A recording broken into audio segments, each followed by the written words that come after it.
All right, welcome back.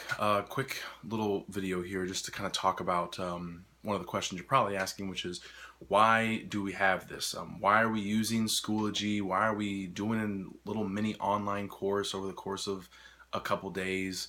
What's the purpose of doing this? And to go back to what I said in my intro, uh, we've noticed as a math department that students, aside from just not liking word problems, but they tend to not do them. And that's a real problem because not only are we required by the state to teach you how to solve them, but it's also kind of really central to what it is we want you to be able to do in a math course, which is solve problems, not just math problems, but problems in general. I personally have the philosophy that a lot of us, we understand that a lot of us will not go on to use every single element of Algebra 1 in your day-to-day life.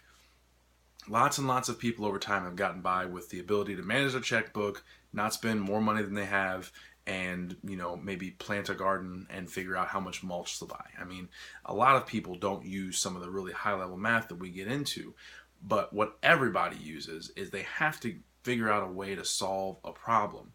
And what we're hoping to accomplish with this class is to give you an opportunity to just focus on what seems to be the biggest problem you have to solve in a math course, math or word problems.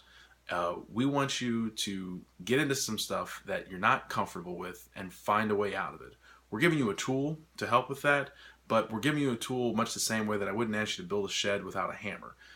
You still have to do the work, but we want you to feel comfortable and confident in your abilities to make it happen and not just see it and automatically give up. Because if you come out of your math class and you have that mentality about word problems, that might carry into some real life situations. I've got two kids. My oldest one right now is 2 years old, and she doesn't like going to bed sometimes. And sometimes she really, really doesn't like going to bed. I can't just let her stay up indefinitely. I have to find a way to get her to go to bed. And while that problem is not the same as, figuring out how to use the quadratic equation to figure out when a baseball is going to hit the ground, I have found it's way more difficult to get the toddler to go to sleep.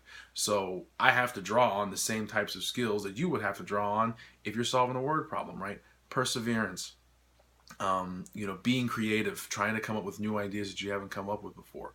All those things go into word problems. And so that's why we're focusing on this. And we want to take this online approach so that we could help you. It allows us to break it down into really succinct parts. Okay, every little detail that goes into making a word problem happen and solving one, we've broken it down.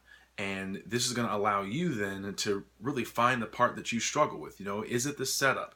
Is it the follow through? Is it the conclusion? We're going to help you figure it out so that you can then know yourself a little better and then understand that when it comes time for you to solve one of these problems in the future, you can kind of address your weakness with hopefully part of your strengths. So this online setup allows it to be really self-paced, really self-motivated, but then also there are some collaborative elements that are going to help you see two things from your peers. One, that you're not the only one who struggles with this. A lot of students, I think, they think, oh, no, I must be stupid if I don't get this. No, no, no, no, no. Our brightest students, our top students, our pre-calculus students struggle with word problems. So it's not just you. And then also, as you then learn that it's not just you, you guys can start to work together and critique each other and build some strategies amongst yourselves. Maybe Jack knows something that Jill didn't know, and all of a sudden now they're able to teach each other. I firmly believe that you guys are the best teachers in the room. I just have a degree that helps me set that up. So this online course and the use of Schoology, it's all built around helping you learn about yourself in this context of word problems so that A, you don't skip the word problems, but also you don't skip problems in general. That's what we're hoping you're going to get out of this. And hopefully this online approach to it will help us address those major issues. So as you're reading through these learning objectives, realize that all of that is also in the background. That's what we really want you to get out of this is how are you going to solve problems outside of just math, okay? Keep working.